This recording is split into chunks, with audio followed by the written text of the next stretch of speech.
Texas, Republican Congressman Chip Roy joins us now from Capitol Hill. Congressman, good to see you. Thanks for being here.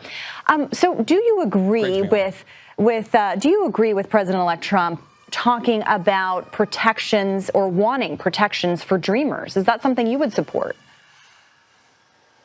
Well, President Trump's well within his rights to, talk about ways in which he's going to try to figure out how to navigate all this to do what he said to the American people he would do, which is secure the border of the United States and deal with the absolute disaster that President Biden and his administration left the American people. 5.5 million people have been dumped into the United States with the abuse and misuse of parole authority and asylum authority. Americans have died from Laken Riley to, my friend Alexis Nuggere's beautiful daughter, Jocelyn Nuggere in Houston, all at the hands of people who were released by this administration into the country. We've got to end it. President Trump is looking for the resources, and the House and the Senate ought to grant him those resources to begin removing these people, secure the border of the United States, and then we can have a conversation about what to do going forward. But when it comes to dreamers specifically, is that something that you want to see protections for? I mean, our job right now is to secure the border, is to manage the fact that we've got all of these people that have been released into the United States, including criminals. We have 1.4 million people who have orders of removal, including, by the way, they issued a list today from ICE. You had 37,000 Chinese nationals, 1,700 from Afghanistan on this list of people who have been ordered to be removed from our country, and Biden won't do it. So the first thing we're going to do is secure the border. Tom Homan's going to do that work. We're going to remove people. We'll have a conversation then about what we do, but we need policy reforms too. If we're going to have any conversations about this, we need H.R. 2's core elements to fix asylum, fix parole, fix the unaccompanied children, fix the fact that we have catch and release, and do what we need to do to have policy changes to ensure in the future no president can ever abuse our country like Joe Biden did over the last 4 years.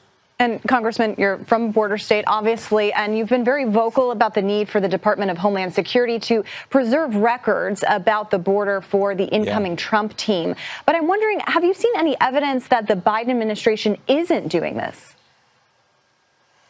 Well, it'd be impossible for me to know, wouldn't it? I mean, that's why you issue preservation requests. I'm a former prosecutor. I mean, these are the kinds of things you do when you want to make sure that you've got all of the information so we can assess. And Congress has a duty with oversight to assess what happened here. What did the administration know when they were releasing people to the United States? What did they know about the backgrounds of individuals? When we know Venezuelan prisons were being unloaded and we have criminals coming here and Americans died as a result, there's potential criminal activity if you have people who knowingly released dangerous individuals who were murderers into the United States. We had somebody, by the way, who was alleged to have killed 20 people in his home country who we found in New York who had been released into Texas. This is the kind of thing we need to track, we need to follow, we need oversight, so they need to preserve those records. And Congressman, President-elect Trump also said that he wants to do away with birthright citizenship. As you well know, this is part of the Constitution. How are you kind of taking that comment? Is that something that Congress could even entertain?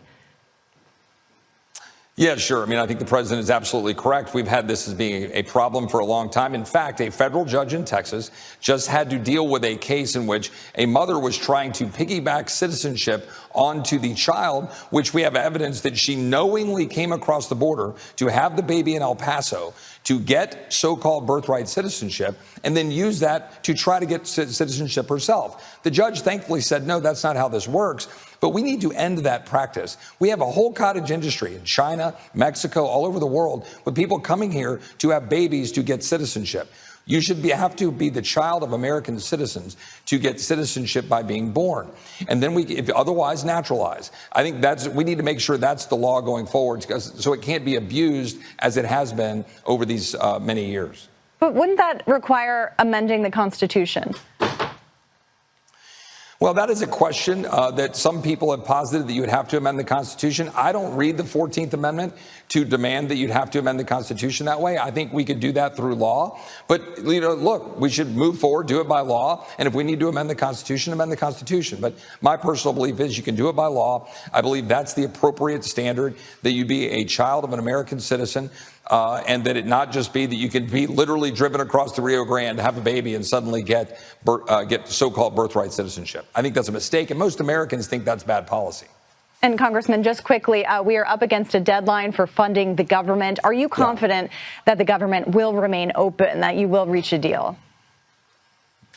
Well, look, the most important question is that we be able to contain spending. And I think that, the Speaker has been trying to work and negotiate with our Democratic colleagues on the other side of the building in the Senate. I think we're probably going to end up with some sort of a continuing resolution into March, which I normally don't love, but I think kicking this into President Trump's leadership and administration makes some sense so we can try to get real actual spending cuts and restraints come March. I hope we can. I think a disaster supplemental might ride along with it. I think that should be paid for. The Speaker, I think, is working hard to try to shrink it, but I think it should be paid for. There'll be some disagreement. I won't be able to vote for a bill like that that's unpaid for, but a good chance that it moves next week, but we'll see what happens. All right, we will see what happens indeed. Congressman Chip Roy, thank you so much for your time.